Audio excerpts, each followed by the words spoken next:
Too much love will kill you. Yan ang madalas kong marinig sa mga kaibigan ko. Akala ko noon di ko na mararanasan. Yun pala, literal na papatayin ako ng sobrang pag-ibig sa maling tao at sa maling akala.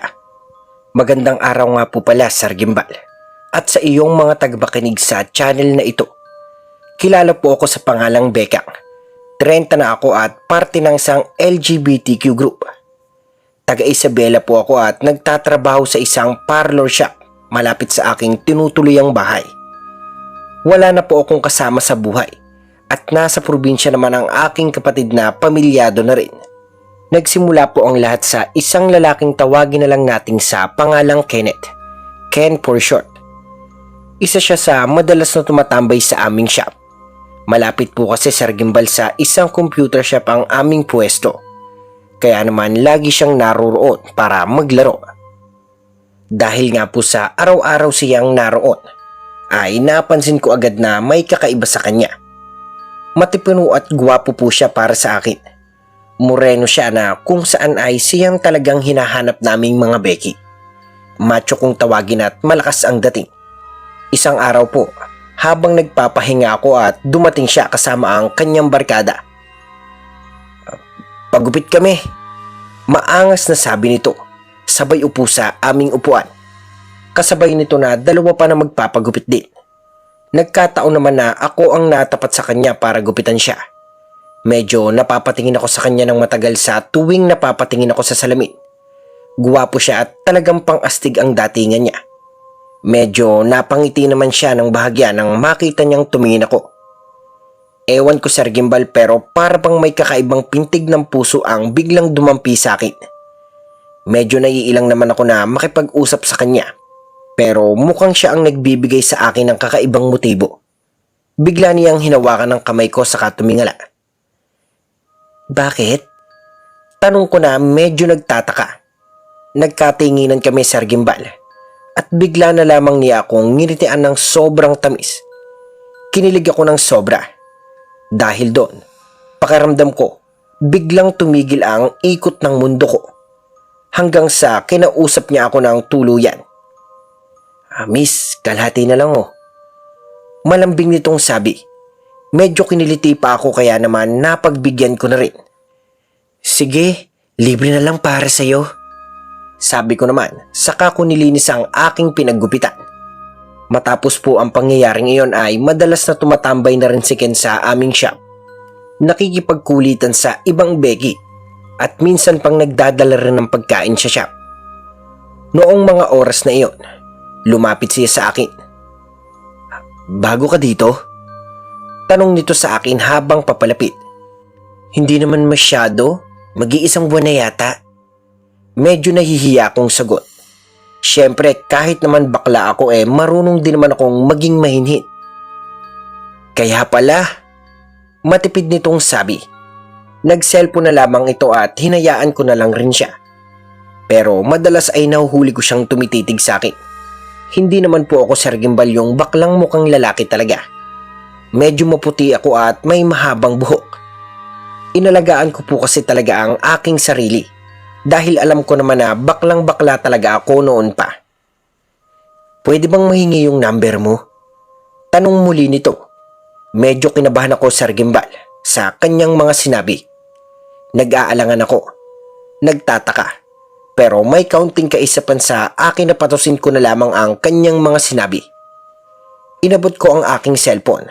At doon nga ay nagkaroon kami ng mahaba-haba pang ugnayan sa isa't isa. Gabi noon. At matutulog na sana ako nang may tumawag sa akin. Sino po to? Takado kong sabi. Bekang, right? Matipid nitong sabi. Oo, sino to? Bilis mo naman makalimot. Ako si Ken, yung pogi dyan sa inyong lugar. Mayabang nitong sabi. Halos pumalakpak ang aking puso dahil sa tuwa nang marinig iyon.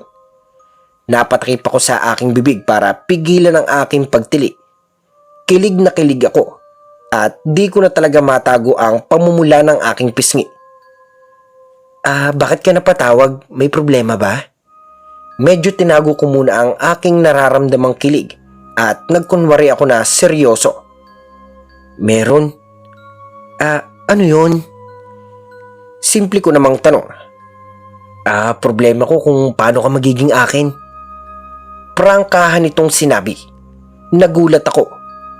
Di dahil sa mga sinabi niya, kundi dahil sa halos isang linggo pa lang kaming nagkikita at hindi pa ganon kalapit sa isa't isa. Sandali lang, lasing ka ba, Ken? Muli kong tanong sa kanya. Bakit? Hindi ka ba naniniwala na may gusto ko sa'yo? Sabi nito. Medyo nag-aalangan ako sa Gimbal noong una. Dahil nga madalas sa aming mga bakla ay ginagawa lamang katatawanan. Nagbibiro ka ba? Tinaas ko ang boses ko para malaman niyang di ako nakikipagbiruan sa kanya.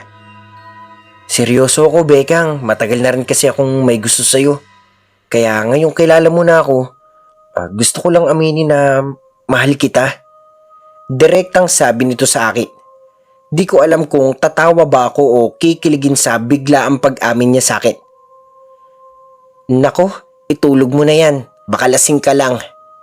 Sabi ko saka pinatay ko ang aking cellphone. Nakailang tawag pa siya sa akin na hindi ko man lang sinugot.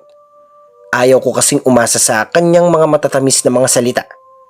Pero kinabukasan po habang nasa shop ako bigla na lamang may kulumabit sa akin. Pagharap ko ay nakita ko si Ken na nakangiti sa akin. Nabigla ako. Kaya naman napaurong ako ng bahagya. Anong ginagawa mo dito? Magpapaguwit ka ba ulit? Pwede naman. Kahit mapanot ako, makapunta lang dito para magpagupit. Gagawin ko, makita ka lang, Bekang.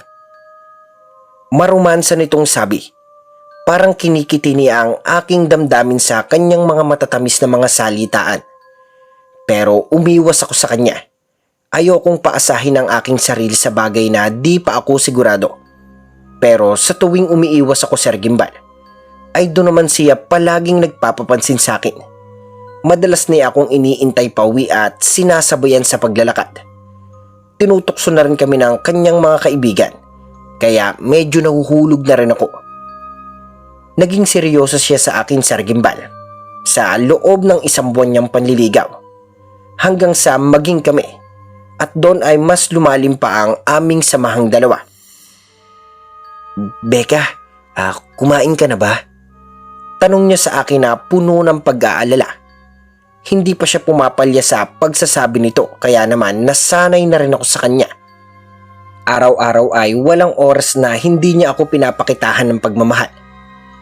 Siguro isang buwan na rin po ang nakakaraan at naging magkarelasyon kami. Nagsama kami sa iisang bubong at doon ay unti-unti kaming nangarap dalawa. Pero hindi yun nagtagal dahil sabi niya kailangan niyang bumalik sa probinsya nila. So, paano na tayo ngayon? Tanong ko na medyo nalungkot. Ilang beses na rin po kasi siyang wala at kadalasan. Isang beses hanggang 2 beses sa loob ng isang buwan bago siya bumalik. May kani-kaniya naman tayong pinagkakaabalahan sa bahay, di ba? Saka may trabaho ka naman. Naisip ko na bumalik na muna sa aming probinsya tapos babalik na lang ako dito. Sabi niya sa akin. Di naman ako tumutol dahil di naman talaga ako palaging nasa bahay. Masaya noong una, Sir Gimbal. Siguro gano'n naman lagi ang isang relasyon. Sa una lang masaya. Pero habang tumatagal ay napapadalas na rin po ang bagay na hindi ko dapat maranasan. Galing ako sa trabaho noon at nakita ko siyang nakahilata lamang. Makalat ang bahay na puno ng boteng walang laman at pinggang ginamit sa inuman. Nag-init ang aking dugo nang makita na nagkalat ang basyo ng bote sa sahig. Niwalang pagkain sa kusina at tambak pa ang hugasin.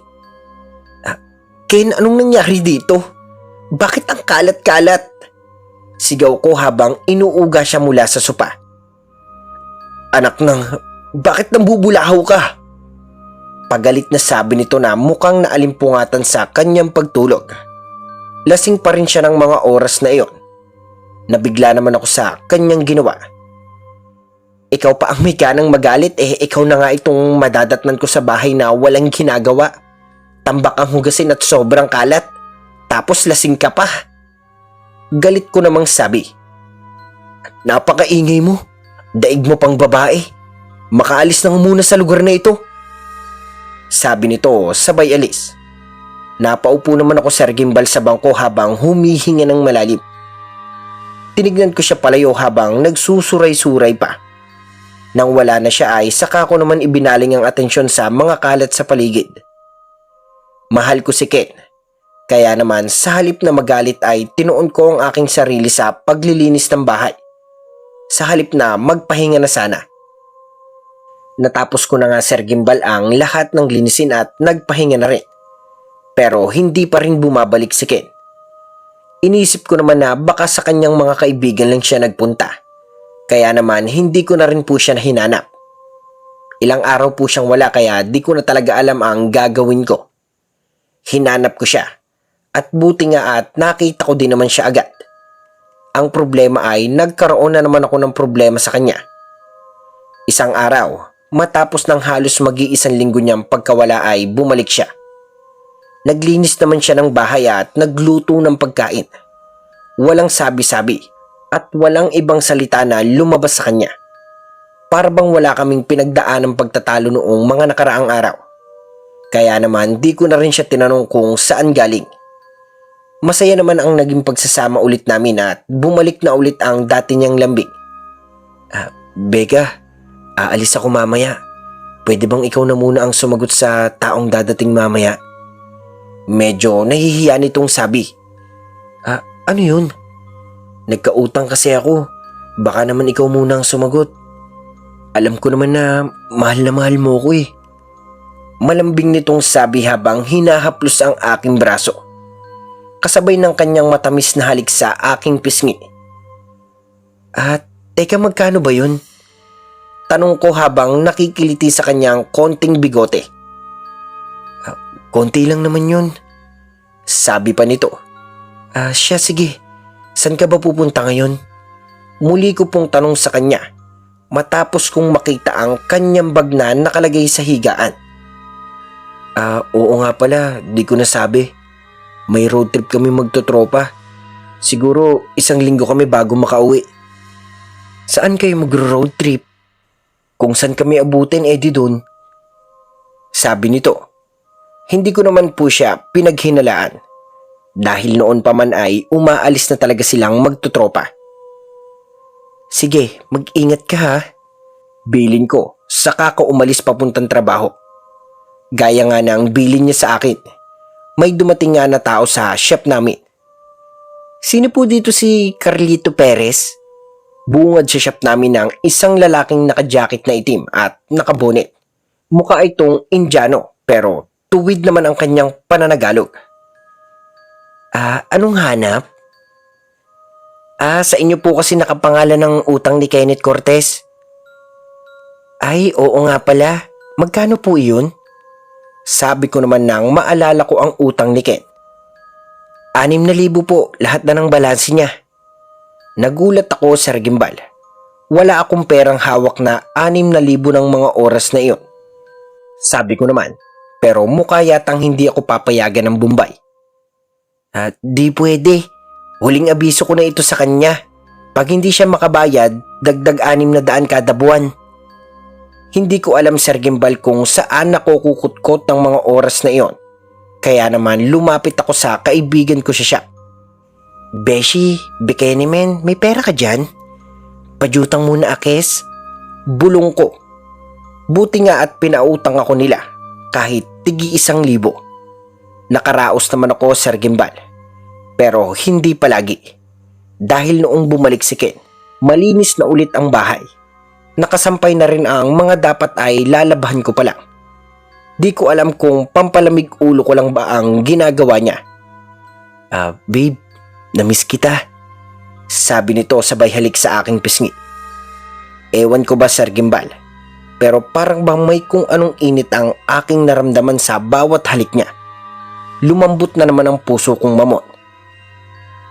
Bakit ngayon ka lang? Sungit naman ang mahal ko. Nagluto pa naman ako ng paborito mong itlog at sinangag. Sabi nito, sabay turo sa akin na ang pritong itlog na buo. Hindi mo ako madadaan sa ganyan. Alam mo bang inutang ko pa yung pinambayad ko sa utang mo? Dabog ko sa kanya. Para yun lang eh. Yaan mo na, makakabayad ka rin sa kanila. Buti ka nga at may pera ka. Ako, wala. Kawawa nga ako sa road trip namin, lagi na lang turo-turo ang kinakain ko. Paawa nito sa akin sabay yakap muli sa akin. Nadala na naman Sir Gimbal ang puso kong mamon sa kanyang mga salita. Sus! Tipid kong sabi. Niyakap ko rin siya pabalik. Ilang araw na rin Sir Gimbal at wala na kaming naging pag-aaway ni Ken. Sobrang lambing niya at pinaparamdam niya sa akin na mahal niya ako. Kahit nga hindi naman siya palagi sa bahay at tuwing Sabado o Linggo lang siya naroroon ay hindi siya nagkukulang sa akin. Hanggang sa... Becca, baka naman pwedeng makahingi ng pera sa iyo. Emergency lang. Natataranta nitong sabi. Buti nga at bagong sahod ako noon. Kaya naman, agad kong ibinigay sa kanya ang gusto niya. Magkano? Yun, maraming salamat Becca. 10,000. Kailangan ko ng 10,000. Direkta nitong sabi. Medyo nagulat nga ako kasi sa laki ng hinihingi niya. Ano? Sobrang laki naman ata ng kailangan mo. Bakit ang laking halaga naman nun? Sabi ko sa pagkabigla. Pasensya ka na. Kailangan ng nanay ko eh. Na-ospital siya. Malungkot nitong sabi. Binigay ko sa kanya ang sahod ko. At buong linggo Sir Gimbal ay nagtiis akong magtipid para mairaos ko ang aking buhay. Isang linggo na naman po siyang wala. Pero hinayaan ko siya. Dahil ang paalam niya sa akin ay pupunta nga daw siya sa probinsya para ibigay ang pera sa nanay niya. Beshi, baka naman pwede ko makuha yung inutang mo sa akin na 2,000. Need ko kasi. Sabi sa akin ng kaibigan ko. Isang buwan na rin yung utang ko sa kanila pero di ko pa rin nababayaran. Dahil napunta kay Ken ang lahat ng sinahod ko. Pasensya ka na Beshi kung natagalan ha. 1,000 muna sa ngayon. Dedelayin siya pa ang bakla. Sabi ko naman na hiyang-hiya. Ayos lang. Need ko lang talaga Beshi kaya naniningil ako. Kapos din kasi ako eh. Sabi nito sabay haplos sa aking braso. Habang iniisip ko nga Sir Gimbal ang buhay kong parang napapaisip na rin ako sa pinaggagawa sa akin ng aking jowa. Siguro po ay 1 buwan na ulit ang nakakaraan at muli siyang nagparamdam sa akin. Gaya ng dati, pinagsilbihin niya ako. Masaya naman ako dahil 1 linggo na ring mahigit siyang nasa bahay lang. Wala talaga akong kaalam-alam Sir Gimbal sa kanyang mga ginagawa. Siguro dahil busy rin po ako sa trabaho at kadalasan nga rin ay sumasali sa mga pageant sa mga barangay. Mabenta din po kasi ako sa mga contest dahil nga mukha naman po akong babae. Minsan po Sir Gimbal ay nanalo ako sa isang barangay. Kaya naman agad akong nakapagbigay sa mga inuutangan ko. Ang problema po ay ilang tao ang sunod-sunod na ring naniningil sa akin. Tao po, dito po ba nakatira yung live-in partner ni Kenneth? Maangas na sabi sa akin ng lalaki. Galit na galit din to kaya naman lumabas ako ng bahay para alamin ang dahilan. Bakit ho? Anong problema? Bakit ho kayo nag-iiskandalo dito? Pagsabihan mo yung jowa mong hilaw. Uutang-utang siya sa akin tapos di magbabayad. Saglit po. Anong utang po ba yun? Paglilinaw ko. Umutang sa akin ng 5,000 ang kinakasama mo noong 1 buwan. Hanggang ngayon ni Anino hindi nagpapakita. Galit na galit nitong sabi. Jowa ko lang po si Ken. Hindi ko ho yun kinakasama pero saglit po at tatawagan ko lang po. Kalmado ko namang sabi habang nagpapaliwanag. Pero walang Ken ang tumugon sa aking mga tawag. Ilang beses ko po siyang kinontak pero wala talaga Sir Gimbal. Inis na inis ang lalaki habang naghihintay sa aking mga kasagutan. Di ko nga alam kung bakit ako yung di magkanda o gaga sa problemang binigay sa akin ni Ken. Saglit lang po. Walang-wala po ko ngayong budget sa utang ni Ken. Baka naman po pwedeng sa isang araw. Wala po dito si Ken eh. Sabi ko naman, baka sakaling pakinggan ako ng lalaki. Hindi, pag hindi niya nabayaran yun, sa presinto na lang kami magkita. Sigaw ng lalaki. Di ko nga alam, Sir Gimbal, ang gagawin ko. Gusto ko na lang umiyak dahil sa problema ko kay Ken. Hindi pa po kasi nagtatapos sa ganong pangyayari ang aking buhay. Isang araw, pagkatapos nun ay may dumating na naman sa bahay na inutangan rin daw ni Ken. At sa bawat utang niya ay pangalan ko ang nakalagay. Doon ko po napag-alaman nga na gasgas na pala ang aking pangalan. Beshi, ang daming naghahanap sa'yo. Ang dami mo daw utang. Sabi sa akin ng aking kaibigang nasa shop. Beshi, di ko na talaga alam ang gagawin ko. Mangiyak-ngiyak kong sabi. Di ko na talaga alam ang gagawin ko, Sir Gimbal. Sa dami ng problemang dinala sa akin ni Ken. Anong gagawin mo? Ihiwalayan mo na ba? Tanong naman sa akin ng kaibigan ko. Medyo napaisip din ako, Sir Gimbal. Halos puro ako bigay. Tulak lang ng tulak. Walang kabig. Bili ng sapatos niyang pambasketball. May bagong cellphone pa akong binili sa kanya na nawala daw noong nag-road trip sila. Ang dami ko na rin pinagbibili sa kanya at lahat ng iyon ay galing sa aking pinaghirapan. Bukod pa sa mga inutang ko para mabayaran ng kanyang patagong utang. Kailangan ko siyang sundan. May kutob ako na iba ang kanyang pinaggagagawa. Sabi ko naman na sinang-ayunan naman ng kaibigan ko. Korek ka dyan. Malay mo ay may babae ang jowaers mo, no? Napaisip nga ako, Sir Gimbal, sa kanyang mga sinabi. Kaya naman kinabukasan, matapos ko nga na bayaran ang lahat ng atraso niya, ay saka ako nagdesisyon na umalis para sundan siya. At gaya nga po ng aking gustong malaman, nakita ko siyang pumasok sa isang bahay, sa isang probinsya na di ko na po sasabihin kung saan.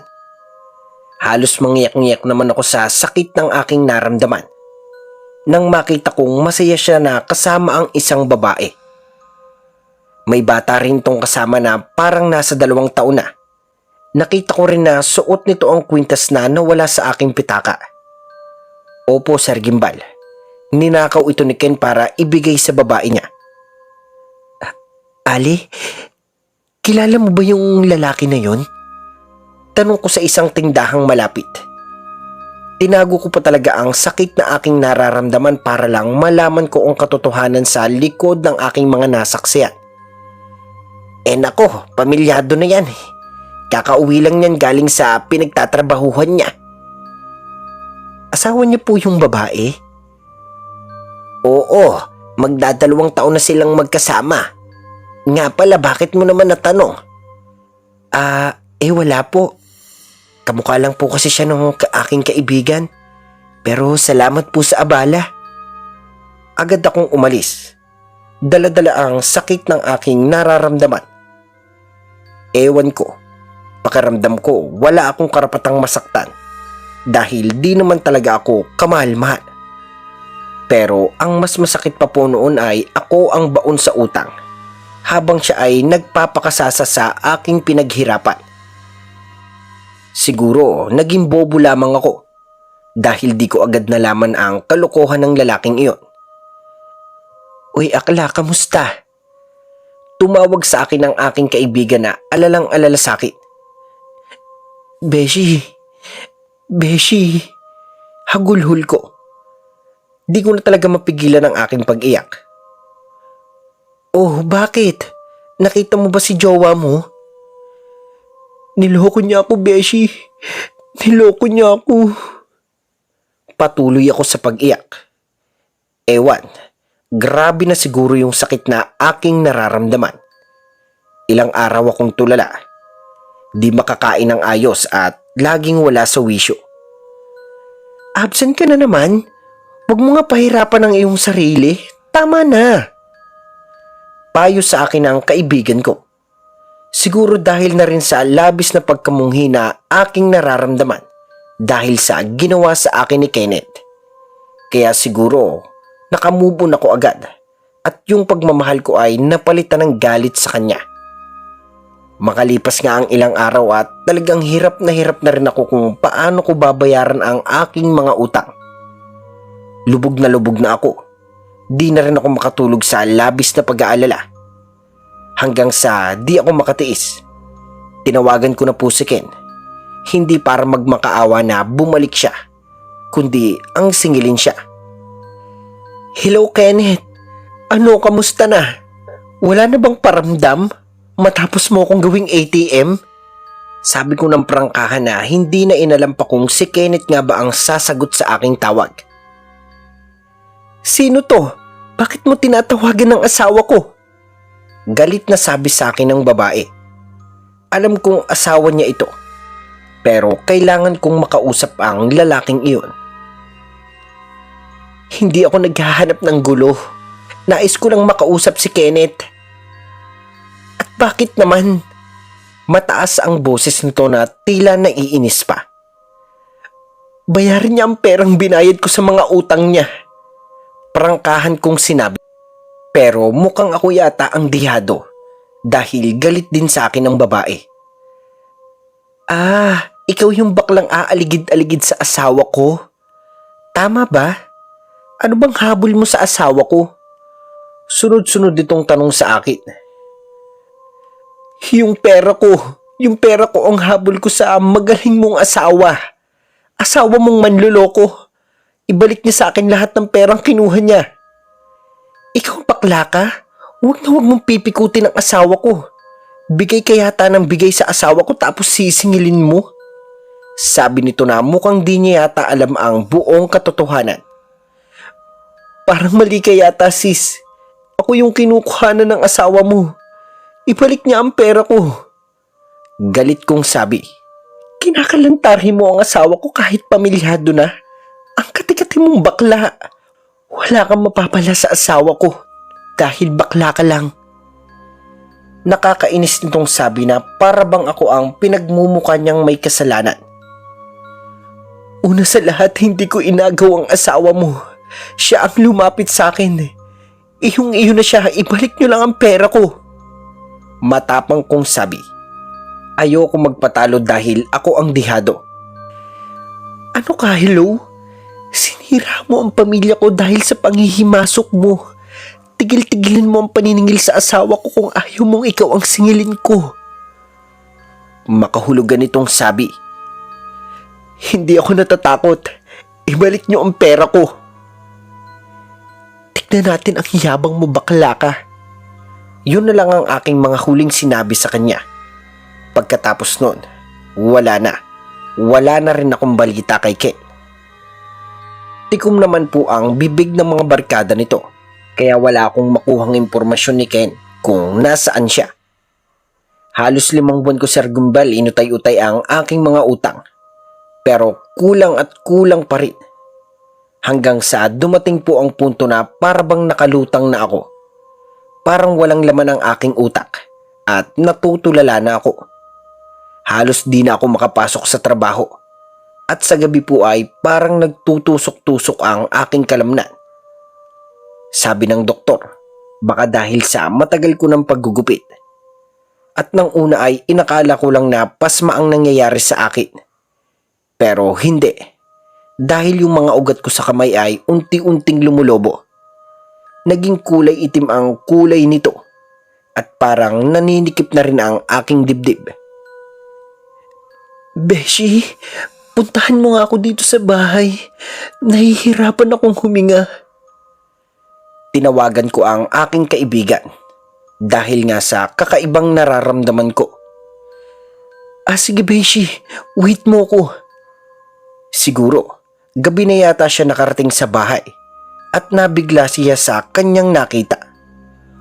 "Oh my God! Anong nangyari sa'yo? Bakit ganyan ka na?" Takado nitong sabi sa akin habang papalapit. Tinignan ko ang aking sarili sa salamin at doon ko lamang napagtanto ang kakaibang itsura ko. "Hala, anong nangyari sa akin?" Bigla kong sabi habang hawak-hawak ko ang aking muka. Mas lalong lumaki ang akala kong simpleng tigyawat lamang. Pulang-pula ito at parang may nana na rin palibot. Beshi, napagamot mo na ba yan? Baka kasi impeksyon na yan eh. Mukhang pinaniwalaan ko na rin. Baka nga, Beshi. Nahihirapan na rin kasi akong huminga. Sabi ng doktor baka stress daw ako. Sign na rin daw ng depression ang nangyayari sa akin. Paliwanag ko naman. Sige, sasamahan kita bukas sa ospital para matignan kung anong nangyari dyan sa tigyawat mo. Salamat, Beshi. Sige, Beshi, may lalakarin lang ako ngayong gabi. Kita-kits na lang tayo bukas. Paalam nito. Naiwan naman ako sa bahay mag-isa. Naglinis ako ng katawan bago sana matulog. Kaso, nakaramdam ulit ako ng kakaibang init ng katawan. Parang sinisilaban ng aking katawan. Grabing init. Halos magbalabalatong ang aking mga pawis. Binuksan ko ng lahat ng electric fan at binuksan ko na rin ang bintana. Pero nang akma akong sisilip sa labas ay may napansin akong kakaiba. Para bang may taong nakatingin sa aking mga kilos. Nagkibit balikat na lamang ako at hinayaan ko na lamang ang lahat. Pero bakit parang may biglang umihip na kakaibang hangin sa aking katawan?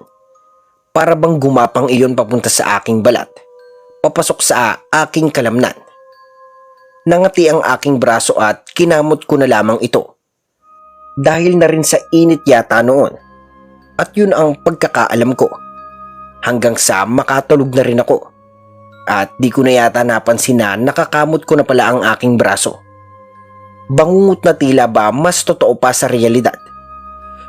Diyos ko, ano kayang ibig sabihin ng mga yun? Basang-basa ng pawis ang aking katawan. Nanginginig ang mga kamay habang pilit kong pinipigilan ang mabilis na tibok ng aking puso. Halos mangiyak-ngiyak na ako sa aking higaan dahil malinaw na malinaw pa rin sa aking isipan ang bangungot na iyon. Nakita ko ang aking sarili na nakahiga sa loob ng isang atakol na itim. Pinalilibutan daw ko ng uod na buhay na pumapasok sa aking buong kalamnan. Gusto kong sumigaw, pero walang tinig na lumalabas. Parang may malamig na kamay na pumipigil sa aking lalamunan. Hanggang sa biglang nagising nga po ako sa malamig na hangin na dumadampi sa aking balat. Sasarahan ko na sana ang bintana nang makita ko ang mahabang galos sa aking. Agad akong napaatras. Hawak-hawak ang sugat na parang bigla na lang lumitaw. Tumayo ang balahibo ko sa kaba at takot. Paano nagkaroon ako ng ganito? Bulong ko habang nakaharap ako sa salamin. Doon ko nakita ang mas masahol pa. Dahil hindi lamang sa braso ako meron, kundi meron din sa aking lieg at sa aking pisngi. Parang may kumalmot sa akin habang ako'y natutulog. Pero walang sino mang tao ang nasa loob ng silid. Ako lang mag-isa, Sir Gimbal. At ang pinagtataka ko, hindi ko matandaan na nagalusan ko ang sarili ko. Imposible rin. Dahil ang mga sugat ay hindi basta galos lang na gawa ng aking kuko. Di ko alam ang gagawin ng gabing iyon. Takot na takot ako, Sir Gimbal. Pakiramdam ko may nilalang na gumagawa sa akin ng kakaibang bagay na ito. Agad ko pong kinuha yung cellphone ko. Saka ko kinuhaan ng larawan ng mga galos sa katawan ko. Di na po ako makatulog ng gabing iyon. Para bang may malaking bato na nakausli sa aking higaan. Tapos sobrang init sa pakiramdam. Ano bang nangyayari sa akin? Grabe na ito. Buntong hininga ko habang nilagyan ng ointment ang aking mga makakating mga galos. Mag-aalas 3 na yata ng madaling araw nang mapansin ko ang kakaibang anino sa tapat ng poste ng ilaw sa labas ng bahay namin. Tinignan ko ito ng mabuti dahil nga medyo malayo ito sa aking tinutuloy ang bahay. Hugis tao ito, kaya naman binidyohan ko ito gamit ang aking cellphone. Pinalaki ko pa ito para mas makita ng mas maganda pero wala man lang akong nakita. Pero sa tuwing inaalis ko ang cellphone at titignan ko lamang ito, ay may anino naman akong nakikita. Pinagputuloy ko lang Sir Gimbal ang pagkuha ng video para may pruweba ako. Kinabukasan, maaga po akong nagpunta sa bahay ng kaibigan ko. At gaya nga po ng inaasahan ko, ay gulat na gulat siyang makita ako. Oh my, anong nangyari sa iyo? Bakit ganyan ka na? Huwag mo naman saktan ang sarili mo dahil sa lalaki. Bakla tayo pero di naman tayo magpapakaganyan sa lalaking wala namang puso. Sunod-sunod na kadaramahan nito sa akin. Napabatok na lamang ako sa kanya dahil di man lang niya ako binigyan ng pagkakataong magpaliwanag. Gagi, hindi. May ikukwento ko sa iyo. Kalmado kong sabi pero sa katunayan Sir Gimbal ay medyo nagtataasa na talaga ang balahibo ko. Ano na naman yung chika mo? Humugot ako ng lakas ng loob Sir Gimbal para sabihin sa kanya ang aking nararanasan noong gabi. Beshi, panoorin mo muna ito. Sabay abot ko sa aking cellphone. Pinapanood ko sa kanya ang aking kinuhaan na noong gabi. Habang kinukutingting naman ng kaibigan ko ang aking cellphone ay doon na naman ako kabang-kaba. Nanloloko ka ba? Baliw ka na ata no? Irap nito sa akin habang nakatitig sa akin ng masama. Ha? Di mo ba napansin yung anino sa may poste? Takadong sabi ko. Sabay kuha ng cellphone sa kamay. Pero ako pala ang magugulat nang makita kong wala namang ibang bagay ang meron sa video. Tanging malamlam na ilaw lamang ng poste ang naroroon. At ni walang ibang makikita maliban dito. Pero meron yan dapat. Di ko talaga alam kung paano nangyari yun kaya naman sinabi ko sa kanya lahat ng aking karanasan. Gulat na naman siya sa aking kinuwento. Beshi, baka ikaw ay ginagawa ng masama ng ibang tao. Sabi nito habang takot na takot naman. Ano yun, Beshi? Yung nilalagyan ng gamit na itim yung bahay mo tapos makakaramdam ka ng kakaiba? Sabi naman nito na mukhang nagsasabi ng totoo. Anong gagawin ko? Sasamahan kita sa lolo kong albularyo. Magaling yun. Tiyak na ginagamitan ka ng mahikang itim ng sinumang taong galit sa'yo. Pagkasabi nga ng kaibigan ko ay agad akong napaisip. Sigurado ako na yung asawa ng nanloko sa akin ang may kagagawa ng lahat ng iyon. Kung totoo man. Talaga ba? Salamat ha. Maikli kong sabi, saka ako umiling. Kinikiskis ng palad ang mga galos na noon ay naging parang itim na sugat. Sigurado ako, Beshi, na sila ang may gawa nito. Kailangan malabanan agad natin ang kanyang ginawa. Sabi nito. Kaya naman nung araw ding iyon Sir Gimbal ay sa halip na pumunta sa doktor, ay sa albularyo agad kami nagpunta. Utoy, buti na lamang at dito kayo agad nagpunta. Sabi sa akin ng lolo ng kaibigan ko. Alam mo bang ikamamatay mo sana ang pagpunta sa doktor sa oras na matukuran ka nila? Medyo nagulat ako sa aking narinig. Bakit po? Ano po bang nakita niyo sa akin? Pag-uusis ako. Madadanyusan ka sana. Pero bukod sa pulong, malayo ka palang ramdam ko na ang nakasunod na itim na mahika sa iyo. Natakot ako Sir Gimbal sa mga narinig ko. Napahawak ako sa aking kaibigan na noon ay simpleng nakaupo lang. Lo, wag mo naman takutin ang beshi ko. Tulungan mo na lang kami para hindi matuloy ang kulam sa kanya. Kontrahin mo sila, Lo. Parang awa mo na. Tulungan mo ang kaibigan ko kasi sila naman talagang may kasalanan. Sila na nga yung gumawa ng masama sa kanya tapos sila pa yung higa ng mangganto sa kaibigan ko. Bira ng kaibigan ko. Natuwa naman ako sa kanya dahil medyo nag-aalinlangan talaga ako na baka hindi naman magapi ang sino mang may gawa sa akin ng kulam. Sobrang sakit isipin Sir Gimbal. Ako na nga itong ginawan nila ng masama ay ako pa ang nakararanas ng ganitong pagdurusa. Hindi ko deserve ito. Bukas na bukas rin, pupunta ako sa bahay mo. Ramdam ko na may siniksik sila na itim na bagay sa loob nito. Dahilan para makaramdam ka ng kakaiba. At yun ay ang magiging ugat ng dahan-dahan mong panghihina. Di ko alam kung anong mararamdaman ko ng mga oras na iyon. Takot, galit, ewan, basta lahok-lahok na. Di ko kasi lubusang maisip na ako na nga ang nagdusa sa mga utang na hindi ko naman napakinabangan. Tapos ako pa ang magdurusa sa bagay na hindi ko naman alam. Bakit napatahimik ka? Huwag mo na isipin yun. Tutulungan ka namin ni Lolo. Magaling ito sa ganitong mga kulam. Huwag kang mag-alala. Sila naman ang magdudurusa kung napatunayan na inosente ka. Nagkaroon ako ng kunting pag-asa matapos ko iyon marinig. Pero hindi pa man kami nakakaalis ay nangati ang aking tigyawat. Sobrang kate, Sir Gimbal. Alam niyo ba yung tipong parang gusto mo nang hiwain yung parte ng balat mo na sobrang kate para lang mawala? Hindi ko pa man nakakamot at bigla na lang itong namula ng sobra. Mas lumaki din ito ng doble kesa sa dati. Sobrang laki, Sir Gimbal.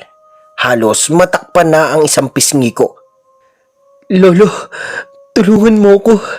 Ayoko maging tagyawat na tinubuan ng mukha.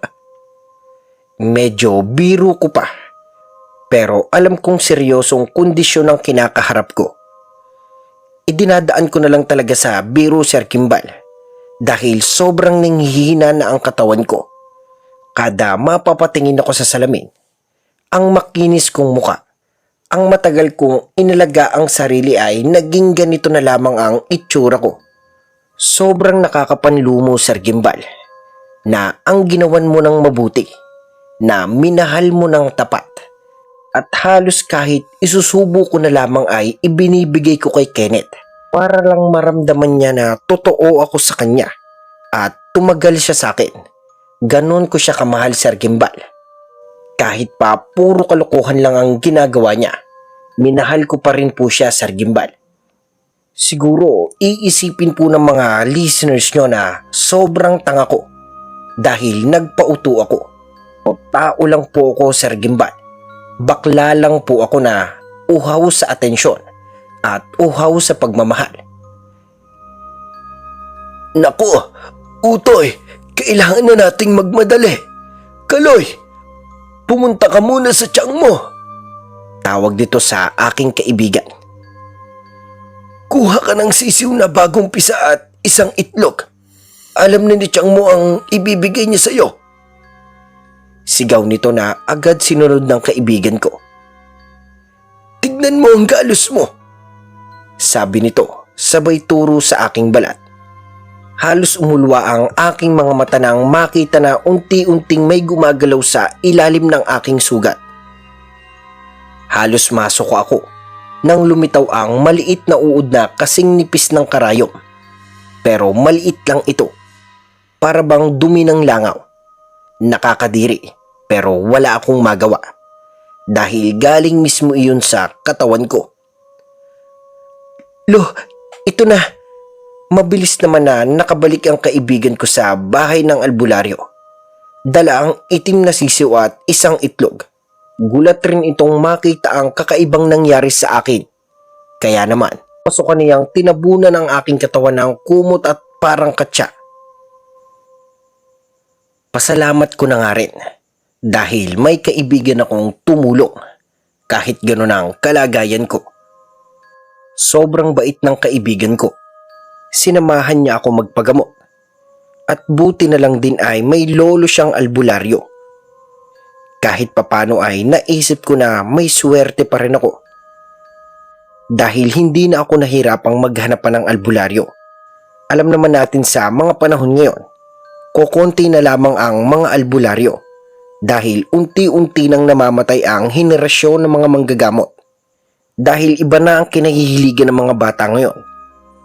Pati nga pananampalataya sa Diyos ay hindi na rin napapagtuunan ng pansin ng mga kabataan dahil sa mga gadgets na ang napaglilibangan nila at mga panay gala na lang. Mabuti na lang talaga, Sir Gimbal. May kaibigan ako na handang tumulong na walang hinihinging kapalit. Kahit papaano, naisip ko na may mga tao palang hindi pa rin ako iiwan sa mahirap na sitwasyon. Hindi kagaya ni Kenneth na sa kaligayahan mo lang makakasama. Nakakaiyak mang isipin ang sitwasyon ko ngayon, Sir Gimbal. Pero kinakaya ko. Kinakaya ko para sa sarili ko. Para mabuhay. Dahil alam kong hindi lang ako dito kaya tinatagtagan ko ang loob ko. Maya-maya pa ay lumapit sa akin ang albularyo. "Utoy, inumin mo ito." Sabay abot sa akin ang hilaw na itlog. Ayaw ko pa sana itong kainin, Sir Gimbal. Pero kung ito lang ang makakaalis ng ganong klaseng kalagayan ay gagawin ko. Matapos nun ay kinuha niya ang sisiw at nilagay sa aking paanan. Sabay kuha ng aking mga kamay. Hinampas niya ito ng biglaan. Pero ang nakakapagtaka at di man lang ako nakaramdam ng sakit. "Ikaw, lubayan mo ang batang ito!" Sigaw nito sabay hampas sa aking katawan. May narinig kaming matinis na sigaw mula sa hindi namin makita. Pero sabi ng kaibigan ko, galing daw sa loob ko mismo ang mga sigaw. Para bang ginamit yung katawan ko para masabi nito ang mensahe niya sa albularyo. Takot na takot ako ng mga oras na iyon. Pero nilakasan ko na lamang ang loob ko. "Oo na, tigilan mo na ako. Hindi ko naman gusto na saktan ang batang iyan. Napag-utusan lang ako." "Kung ganon, hindi na kita sasaktan kung ililipat mo ang kulam sa gumawa nito. Siya ang tunay na may sala." Ang galing ng lolo ng kaibigan ko, Sir Gimbal. Alam nyo ba yung mga napapanood nyo sa Facebook? Yung mga tinutusok ng daliri tapos hinihipan. Ganon ang ginagawa niya sa akin. At hindi ako ang nasasaktan. Ang nasasaktan mismo ay ang mangkukulam na gumawa nito sa akin. Napahanga ako, Sir Gimbal. Akala ko sa Facebook ko lang yun napapanood. At akala ko ay scripted lang ang mga yon. Pero totoo pala ang mga ganong panggagamot ng mga albularyo. At yun na nga ang sinabi ng albularyo sa babaeng nagsisisigaw sa aking katawan. "Hindi pwede!" sigaw nito. Kaya naman inipit muli ng albularyo ang aking mga daliri. Sabay tusok ng tinik. "Bakit?" "Hindi ko pwedeng ilipat ang kulam. Kaya huwag mo na akong saktan." Mangyak-ngyak nitong sabi habang nasasaktan. Ganun pala talaga ang panggagamot ng mga albularyo sa kulam. Grabe. Para silang naglalaban na hindi natin nakikita. Pero talagang nagkakaintindihan sila. Sa mga nakikinig sa channel na ito, siguro kung kayo ang nasa sitwasyon ko, kahit medyo masakit, mapapahanga din kayo sa panggagamot ng albularyo na lolo ng kaibigan ko. "Gusto mo ba talagang masaktan? Alam mo bang kaya kitang hindi patulugin pag hindi mo kami tutulungan?" "Hindi, ayoko. Huwag mo akong sasaktan. Pero nagsasabi ako ng totoo. Pero kung gusto mo, gagawa na lang ako ng kulam para sa kanila." Hindi ito magkamayaw kung ano ba ang kanyang sasabihin sa albularyo. Siguro dala na rin ng matinding sakit na ginagawa sa kanya. "Sige, pero bago yon, sino ang may kagagawa nito?" Tanong muli ng albularyo habang iniipit ang aking mga daliri na noon ay nananatiling hindi masakit. May nilagay lang siyang kung ano sa pagitan ng mga daliri ko, Sir Gimbal. At yun ay pinipisil niya kapag may itatanong siya sa mangkukulam. Babae at lalaki. Mag-asawa sila. Sila ang may utos sa akin." "Bakit nila ito ginagawa sa batang ito?"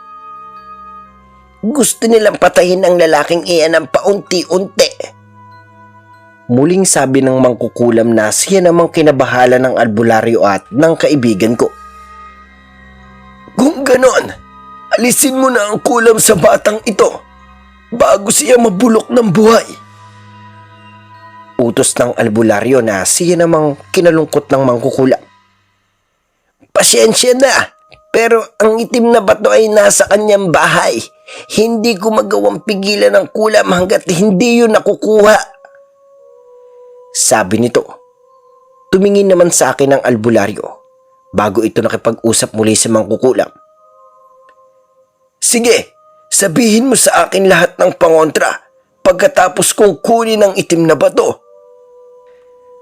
Salamat! Hanapin nyo na agad iyon dahil konti na lang ang oras na natitira sa batang yan. Muli nitong sigaw bago ako nawala ng ulirat. Paggising ko na lamang po ay nasa tabi pa rin ako ng kaibigan ko. Pero may benda ng dahon ng aking katawan. Kamusta po? Ayos na po ba ako? Tanong ko. Hindi ba? Kailangan kong mahanap ang itim na bato sa iyong bahay. Paano po? Wala naman po akong nakikitang itim na bato doon. Sabi ko habang gulat na gulat. Kasi alam ko, Sir Gimbal, na wala naman talagang itim na bato sa bahay na yon. Dahil araw-araw po akong naglilinis bago umalis at pumasok sa trabaho. Kaya nga po, kahit bahay ko iyon, sariling bahay ko mismo ay hindi ko talaga alam kung saan ko hahagilapin ang itim na batong sinasabi ng matandang mangkukulam. Beshi, may natatandaan ka bang lugar sa bahay mo na pakiramdam mo balisa ka? O kaya pakiramdam mo ay may kakaiba? O yung parang palaging mainit, yung parang lagi kang binabanas o alam mo yun, yung parang irritable ka palagi? Tanong sa akin ng kaibigan ko. Naalala ko tuloy ang aking higaan.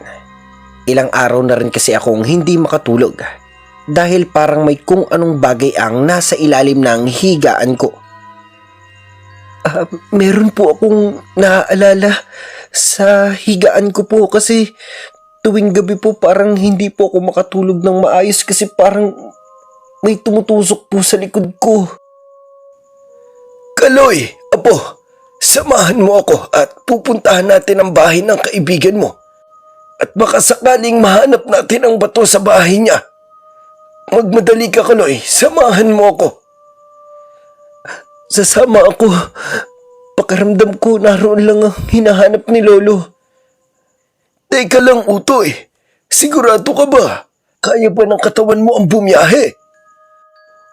Opo, kakayanin ko po para sa sarili ko.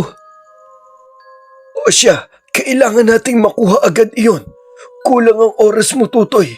Pag hindi mo yun nakuha agad at hindi ko yun nakontra, baka ikamatay mo na. Takot na takot ako nang sabihin ng albularyo iyon. Nagmahalang naman ako tapos naloko pero ako pa ang mamamatay. Kaya ang ginawa namin ay sa halip na mag-commute kami, ay inarkila na lang namin ang tiyuhin ng kaibigan ko para makapag-expressway na kami para mas mabilis ang biyahe namin papuntang Maynila. Pabilis pa sa 4:00 nung nakabalik kami sa bahay. Marumi at nagkalat ang mga gamit. Wala na rin yung mga alahas ko. Yung cellphone ko at yung mga natabi kong pera, wala na rin. At sigurado akong si Ken lang ang kumuha nun dahil siya lang ang may susi ng bahay. Kaming dalawa lang at wala nang iba pa. Walang hiya ka talaga, Ken. Wala kang puso. Iyak ko dahil wala na talagang laman ang cabinet. Said na said, ubos na ubos ang mga gamit ko, Sir Gimbal. Limas lahat, kaya lumong-lumo ako. Pero di na muna namin yun pinansin dahil mas mahalaga ang buhay ko ng mga oras na yon. Nagsimula nga kaming maghanap ng kaibigan ko. Sinimulan ko maghanap sa parting kusina at ang kaibigan ko naman sa kwarto ko. At ang unang binuklat ng kaibigan ko ay ang kutsyon. Ngunit wala ang itim na bato doon. Nanghina ako, Sir Gimbal. Dahil hinalughog na namin ang bahay. Hinanap na namin. Pero wala talaga kaming nakitang itim na bato. Tumagal din ng ilang oras ang paghahanap namin ng kaibigan ko. Pero wala talaga. Unti-unti kong nararamdaman na nanghihina na ako. Dahil sa pagod at kasama na rin ang mga sugat na unti-unting parang lumalala. Ang mukha ko, Sir Gimbal, halos matabunan na ng tigyawa. Nakakadiri ng tignan. Parang gusto ko nang maiyak, Sir Gimbal. Ganun pala ang pakaramdam mo na alam mong mamamatay ka na. Anumang oras ay pwede ka nang mawala. Sa isip-isip ko, paano ang mga pangarap ko? Ano ang pangarap kong magkaroon ng sariling pwesto? At paano na ang passion ko sa paggugupit? Bagaman, Sir Gimbal, ay wala na akong mauuwi ang pamilya. Dahil kagaya nga ng nabanggit ko kanina, ay may asawa na ang kapatid ko at nakakahiyang sumiksi. Pero gusto ko pa rin mabuhay. Dahil bata pa lamang ako ay nawala na ang mga magulang ko. Naalala ko din yun, Sir Gimbal, nung kabataan ko. Sobrang sakit kasi halos magkasunod lang nawala ang magulang ko. Pareho silang may iniindang sakit nung mga panahong yon. Sobrang hirap ng buhay namin. At sa kahirapan ay wala kaming naipambagamot sa kanila. Sobrang bata ko pa kasi noon, Sir Gimbal, kaya wala akong magawa ng mga panahon na yon. Hanggang sa napadpad ako dito sa Maynila. Natuto akong maggupit. Nilakasan ko ang loob ko, Sir Gimbal. Noong una ay nag-apply ako sa isang parlor bilang tagawalis. Tama po kayo sa narinig nyo, Sir Gimbal. Tagawalis po. Yun po ang unang naging role ko. Tagawalis ng kalat ng mga buhok na nagupit ng mga ibang barbero. At habang tumatagal nga po ako noon sa barbershop, hindi kong nakita na magandang kabuhayan ng paggugupit. Kasi nakikita kong malakas silang kumita. Kasi bukod sa sahod mong nakukuha sa bilang porsyento, ay may makukuha ka pang tip. At yung tip na yun ay sa'yo na lang. Halimbawa, may customer akong nagbayad ng 500 at ang singil lang namin ay 150. Ibibigay ko ang 80 pesos sa may-ari ng barbershop at sa akin naman ay 70 pesos at yung tirang tip ay sa akin na yon. Hindi na kinukuha ng manager namin. Ganun kasi sa barbershop, Sir Gimbal. Hindi naman centralized ang tip. Pero may ibang barbershop naman na centralized din ang tip. Kaya doon ay nawili akong mas lalong galingan sa paggugupit. Kaya talagang inaral ko ito. At habang naggugupit nga ako, nakikita ko ang sarili ko sa salamin. Nakausap ko ang sarili ko na balang araw ay magkakameron din ako ng sarili kong pwesto. Ang malas ko nga lang, lala ko si Kenneth. At dahil sa kanya, eto ako ngayon, nagdurusa. Para talagang literal na too much love will kill you. Pero, hindi love ang ikamamatay ko, kundi ang kagagahan. Pero ng mga oras na yun, Sir Gimbal, hindi ko na inisip ang mga pera, ang mga alahas na nawala sa akin. Aanhin ko pa ang pera kung mamamatay din naman ako. Sobrang lumo ko at pakaramdam ko. Wala na akong pag-asa. Hanggang sa may gumulong mula sa ilalim ng katre ko. Nakita ko nga ang isang itim na bato.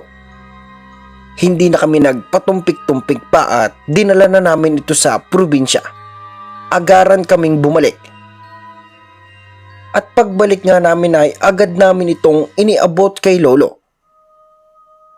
Grabe! Ang lakas ng kulam ng babaeng yon. Pero huwag kang mag-alala. Akong bahala. Pero kinakabahan pa rin ako, Sir Gimbal. Nahalata ng kaibigan ko na parang takot na takot ako dahil namumutla ako at pawis na pawis ng malamig. Huwag kang mag-alala. Sila naman ang magdudusa. Nailipat na ni Lolo ang kulam sa taong may sala sa iyo. Salamat ng marami. Halos mapaus ako sa iyak. Alam kong hindi naman ako lubusang nakaganti. Mas mainam na rin na mangyayari sa kanila ang bagay na gusto nilang mangyari sa iba. Sa dami-dami ko nga pwedeng matutunan, Sir Gimbal, yun ay ang hindi na umibig pang muli sa lalaki. Na-trauma na yata ako simula nang mangyari sa akin yon. Dahil hindi na lamang sa sugat sa balat ang kanyang iniwan sa akin, kundi ang sugat sa puso at isip. Ngayon ay unti-unti na akong nakakabangon sa dating bangungot ko na iyon. Mahalaga na sa akin ang mabuhay ng mapayapa at walang taong gagamit ng kahinaan ko bilang lalaki na may pusong babae. Kung dati, baon ako sa utang, ngayon ay naibaon ko naman sa limot ang nakaraang hindi maganda. Sa magtatanong po tungkol sa mag-asawang mandurugas, wala na akong balita sa kanila. Pero naawa ako sa kanilang anak. Kung mangyari man ang sinasabi ng kaibigan ko sa kanila. Pero wala na sa akin iyon. Ang mahalaga sa akin ay nakalaya na ako at unti-unting nagiging mabuti muli. Hanggang dito na lamang po, Sir Gimbal. At maraming salamat, lalo na sa iyong mga tagapakinig. At dito na po natatapos ang kwento natin sa ngayon. At kung bago po kayo sa aking channel ay mag-subscribe na po kayo. At huwag niyo rin kalimutan i-hit ang notification bell button para maging updated kayo sa mga susunod pa nating mga video.